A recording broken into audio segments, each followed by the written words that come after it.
मैं श्याम सुंदर मेहरड़ा 2016 में सब इंस्पेक्टर बना था आईटीबीपी में, और अभी विदेश मंत्रालय में डेपुटेशन पे हूँ और दिल्ली मेरी अभी ड्यूटी है।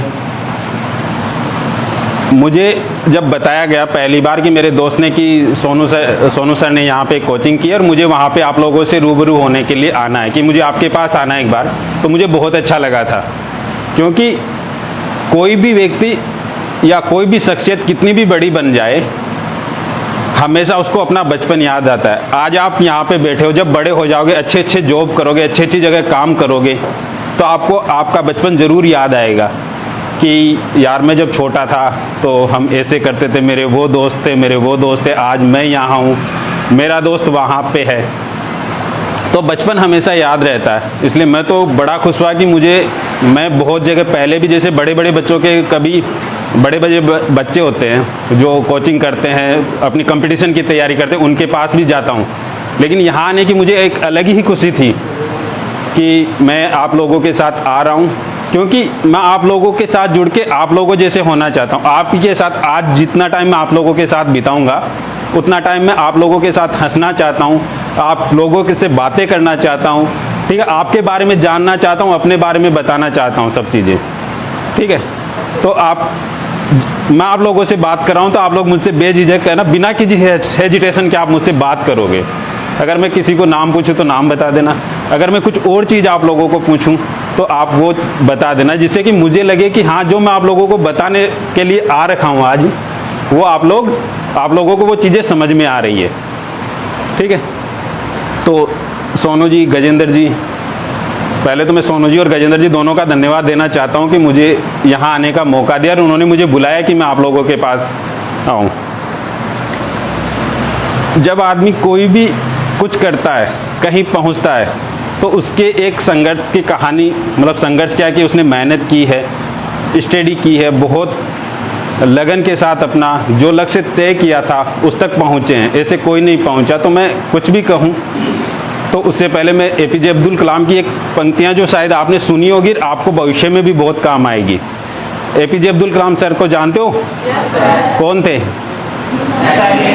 और 11वें राष्ट्रपति। Very good. तो उन्होंने एक बार कहा था कि अगर सूर्य की तरह चमकना है तो सूर्य की तरह जलना होगा। मतलब कि आपका लक्ष्य, आपने अपना लक्ष्य कितना बड़ा बनाया है, उतनी आपको उसी के हिसाब से मेहनत करनी होगी, उतना ही आपको संघर्ष करना होगा, तब जाके एक स्टेज से दूसरी स्टेज पे पहुंचे। आज आप लोग यहाँ पे बैठे हो, आप जितनी मेहनत करोगे, आज मैं आपके सामने खड़ा हूँ, कल आप ही में से हो सकता है कि इसी जगह यहाँ पे खड़े होके जो दूसरे बच्चे होंगे उनको आप कुछ ना कुछ बताते रहो। मेरी भी कुछ ऐसी ही कहानी है जैसी आज आप लोगों की है, क्योंकि आप लोग यहाँ बैठे हो। मैं भी कभी ऐसी जगह बैठा करता था, ऐसे ही बैठता था आप ही की जैसे। लेकिन आज मैंने अपनी मेहनत की, अपना टारगेट, जो मेरा टारगेट था वो मैंने फिक्स किया था कि ये मेरा टारगेट है और मुझे यहाँ तक जाना है। इसके लिए मुझे कितना संघर्ष करना पड़ा, मैंने वो किया। तो मैं आपसे भी वही कहता हूँ कि आप यहाँ पे बैठे हो ना, तो बहुत मेहनत करना, बहुत संघर्ष करना। संघर्ष कुछ नहीं होता, परिस्थितियाँ होती है, जो परिस्थितियों को अपने अनुकूल ढाल लेता है, परिस्थितियों का गुलाम नहीं बनता। सिचुएशन कैसी है, सिचुएशन का हम गुलाम ना बन के वो जो सिचुएशन है उसको हम अपने जैसे कर लें, तो हमें सक्सेस होने से कोई नहीं रोक सकता। आज जो सिचुएशन है, आज का दिन है ना, उसी को जियो। बीता हुआ दिन कभी नहीं आएगा, कभी आया, कल आपने क्या किया आप दोबारा से कर सकते हो? वो नहीं कर सकते। कल क्या होगा किसी को नहीं पता कि हम कल क्या करेंगे। इसलिए आज में जियो। आज अच्छा करोगे ना, कल आपने जो किया उसका रिजल्ट आज है। आप 9th में स्टडी की, वो 9 था, वो बीता हुआ टाइम था, आपने वहाँ स्टडी की, आज 10th में आ गए।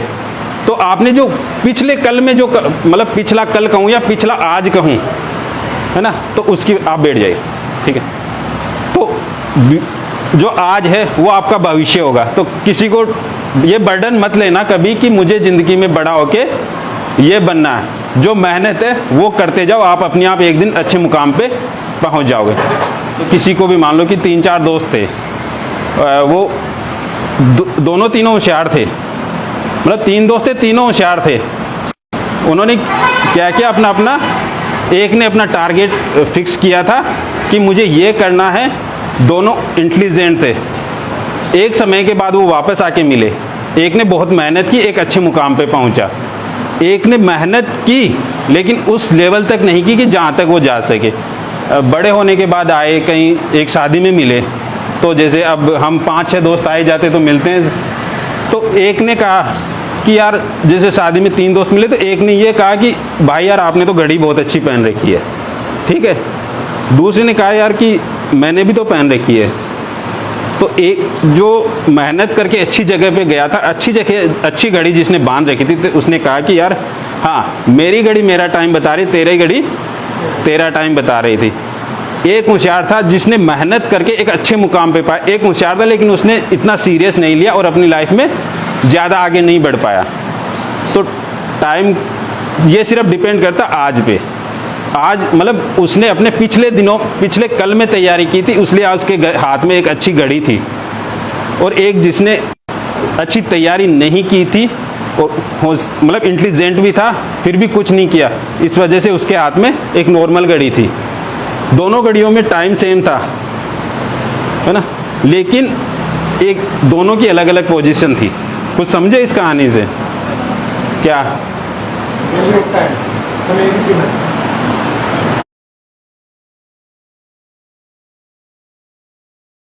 जब बनाओ तो उसके पीछे मतलब पूरी मेहनत, लगन और सच्चा लक्ष्य हो, है ना, शिष्टता से आप आगे बढ़ते रहो अपने मंजिल की तरफ।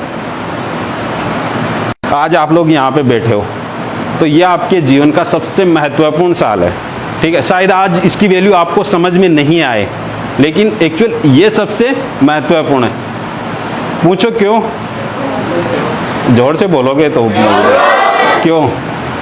आज से फर्स्ट क्लास से 9th क्लास में किसको कितनी परसेंटेज बनी है, ठीक है, या ग्रेड मिलता है 8th क्लास में। हमारे परसेंटेज थी जब हम पढ़ते थे, और आज आपको 8th में ग्रेड मिलती है। लेकिन आपकी लाइफ में जब आप बड़े हो जाओगे, कहीं भी जाओगे ना आप, तो आप लोगों को कोई ये नहीं पूछेगा कि आपके फर्स्ट क्लास से लेकर 9th क्लास में से कोई भी ये नहीं बोलेगा कि आपको 7th में कितनी परसेंटेज बनी थी, 8th में कौन सा ग्रेड आया था, और 6th या 5th में आप मेरिट में रहे थे, कोई नहीं पूछेगा। बट आप जो 10th क्लास के हो, ये आपके जीवन का सबसे महत्वपूर्ण साल है। जहाँ भी आप कभी भी जाओगे, सक्सेस खड़े होंगे किसी भी स्टैंड पे, उस समय आपको 10th की परसेंटेज पूछी जाएगी। तो ये साल आपके लिए बहुत महत्वपूर्ण है। जब रिज्यूम भरा जाएगा, रिज्यूम का मतलब अभी आप समझो, या जैसे आपके बारे में पूछा जाएगा कि आपने क्या क्या किया, आपका नाम, father name, mother name, date of birth, आपकी क्या रुचि है, ये जब चीज़ें पूछी जाएगी ना, तो जब क्वालिफिकेशन की बात आएगी तो सबसे पहले आपके 10th ईयर का जो आपने 10th क्लास में जितनी की मार्क्स आपके या परसेंटेज है वो पूछी जाएगी। इसके अलावा एक मतलब मजाक में ले लो कि हम मजाक में बात करें तो 10th क्लास की कितना महत्वपूर्ण है। कोई भी जैसे लड़का या लड़की की जब हम सगाई करते हैं, किसी के घर जाते हैं ना, तो क्या करते हैं कि यार अपने डॉक्यूमेंट्स दिखाओ, तो सबसे पहले 10th की मार्कशीट को देखते हैं वो लोग, आपकी DOB कंफर्म करने के लिए, डेट ऑफ बर्थ कंफर्म करने के लिए, और आप मतलब कि आपके कितने होशियार थे वो उससे अंदाज़ा लगा लेते हैं। आपके डॉक्यूमेंट्स देख के आपके बारे में वो लोग जान पाते हैं। तो ठीक है, 10th आप जिस स्टैंड पे आप खड़े हो वो आपके लिए बहुत महत्वपूर्ण है। 10th क्लास आपके लिए बहुत महत्वपूर्ण है। आप बहुत मेहनत करो इसके लिए, ठीक है। इनके पास है ना, ये सीख कर पढ़ते थे ट्यूशन वगैरह, 12th के बाद में सीख कर ही ट्यूशन करते थे। इनके पास किराया नहीं होता था घर आने के लिए। इतनी सिचुएशन ख़राब थी कि घर आने के लिए दोस्त से पैसे 20 रुपये मांग के मैं घर पे जाके आ रहा हूँ। पिताजी के पास इतना ही था कि वो महीने का कुछ देते थे, जिससे वहाँ पे ये अपना गुजारा करते थे, और पढ़ाई में इतना तल्लीन रहते थे कि इनको भूख प्यास का तो पता ही नहीं रहता था। आज तभी सक्सेस है। आपके पास इतनी सुविधाएं हैं तो आपको तो मेरे हिसाब से ये आज ऐसा ही है, सब इंस्पेक्टर हैं। आपको मेरे हिसाब से सभी को कोशिश करनी चाहिए कि आप इनसे भी ऊंचा बने, और आगे जब कभी मिले, जैसे आप रूबरू तो आप इनको पहचाने कि सर इनको काम पड़े कि IAS से काम है, मेरे को RS से काम है, तो आप के पास आए कि मेरे को ये काम करवाना, मेरे को काम करवाना है ये, तो आप बोलोगे सर आप वो, तभी ये आप बड़े हो जाओगे तो आपकी शक्ल सारा ही चेंज हो जाएगा, तो ये तो पहचान नहीं पाएंगे, आप ही पहचानोगे है न। तो आप इनको याद दिलाओगे कि आपने उस टाइम पे आए थे हमारे पास और आपने ये हमारे को बोला था, प्रेरित किया था। तो आप सभी को इनके संघर्ष से सीख लेनी चाहिए। संघर्ष बहुत बड़ा है, दो मैं अभी बयान नहीं कर सकता, आपको छोटी से शब्दों में बता दिया। अभी हम तीनों, हमारे साथ और भी टीम है, अभी टीम के सदस्य हैं। अनके अल्फाज साहित्यिक संस्थान से हमने संस्था खोल रखी है 2018 से, अनके अल्फाज नाम से। आप सोशल मीडिया यूज़ नहीं करते तो आपको पता नहीं है, व्यूज भी मत करना अभी 4 साल के लिए, लेकिन अनके अल्फाज साहित्यिक संस्थान नाम से हमने संस्था खोल रखी। उसमें हम जो भी एक्स्ट्रा क्रिएटिविटी करता है, जो भी जैसे कि आप में से कोई कलेक्टर बनेगा अभी, तो हम उसको सम्मानित करेंगे, उसको मोटिवेट करेंगे हर तरीके से। और किसी भी प्रकार की हेल्प चाहिए अभी भी, आगे भी 10th 12th फर्स्ट ईयर जो भी आप तैयारी करोगे, उसमें भी अनके अल्फाज साहित्यिक संस्थान हमेशा सहयोग करता रहेगा। हमने पिछले 2 साल पहले एक चित्रकला प्रतियोगिता का आयोजन किया था, उसमें हमने बड़ा प्राइज रखा था, लैपटॉप। तो फुलेरा है ना अपने पास में, फुलेरा की एक लड़की है तितिक्षा कुमार, शायद 10th क्लास की होगी वो, उस टाइम पर 10th क्लास की थी, तो उसने ये पुरस्कार जीता था। उसको लैपटॉप मिला था बड़ा वाला, और सेकंड प्राइज़ मिला था अपने रेनवाल की गुरुकुल एकेडमी की एक छात्रा थी, नाम तो मैं भूल गया शायद, है ना, हाँ, श्री राम कॉमर्शियल सेंटर ना, उनकी लड़की थी, उन्होंने जीता था। और तीसरी थी बिहार का एक लड़का है, उसने जीती थी ऐसी वॉच, तीसरी उसको मिली थी, है ना। तो आप भी ट्राई करिए, हम आगे भी आपको मोटिवेशन करते रहेंगे, ऐसे ही पुरस्कार वितरण करते रहेंगे, आगे भी प्रतियोगिताएं करते रहेंगे। सहयोग करें आप भी और मेहनत करते रहिए, ठीक है।